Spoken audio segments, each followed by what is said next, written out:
জম্মু কাশ্মীরের পেহেলগামে সন্ত্রাসী হামলার জেরে ভারত পাকিস্তান উত্তেজনা দিন দিন বেড়েই চলেছে। এরই ধারাবাহিকতায় এবার পাকিস্তানের উড়োজাহাজের জন্য আকাশসীমা বন্ধ করে দিয়েছে ভারত। বুধবার বিষয়টি নিশ্চিত করে ভারত সরকার। ৩০ এপ্রিল থেকে ২৩ মে পর্যন্ত পাকিস্তানি উড়োজাহাজের জন্য এই নিষেধাজ্ঞা কার্যকর থাকবে বলে জানানো হয়েছে।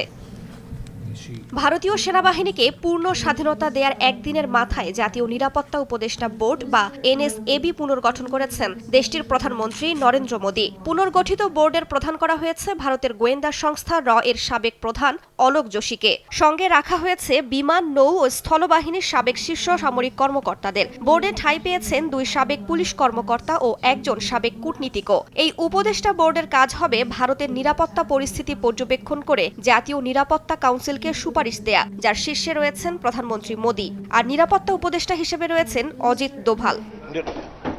পেহেলগামে সন্ত্রাসী হামলায় জড়িতদের বিরুদ্ধে কঠোর পদক্ষেপ নিতে কেন্দ্র সরকারের প্রতি আহ্বান জানিয়েছেন ভারতের বিরোধী দলের নেতা রাহুল গান্ধী। বুধবার এক সংবাদ সম্মেলনে তিনি বলেন, সন্ত্রাসীদের বিরুদ্ধে সময় নষ্ট না করে নরেন্দ্র মোদীকে পদক্ষেপ নিতে হবে।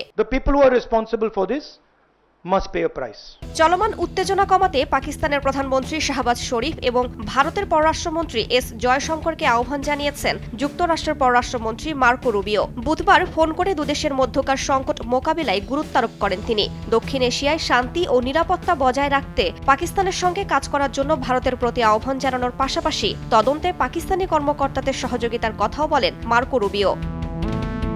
এদিকে কাশ্মীরের নিয়ন্ত্রণ রেখায় টহলরত ভারতের 4টি যুদ্ধ বিমানকে ধাওয়া দিয়ে তাড়িয়ে দেওয়ার দাবি করেছে পাকিস্তান। দেশটির রাষ্ট্রীয় সম্প্রচার মাধ্যম পিটিভির বরাত দিয়ে বুধবার এক প্রতিবেদনে এ তথ্য জানিয়েছে ডন। প্রতিবেদনে বলা হয়েছে, পাকিস্তান বিমান বাহিনী তাদের যুদ্ধ বিমান ওড়ালে কাশ্মীরের ওপর টহলরত ভারতীয় যুদ্ধ বিমান পিছু হটতে বাধ্য হয়। রাইসা জান্নাত, সময় সংবাদ।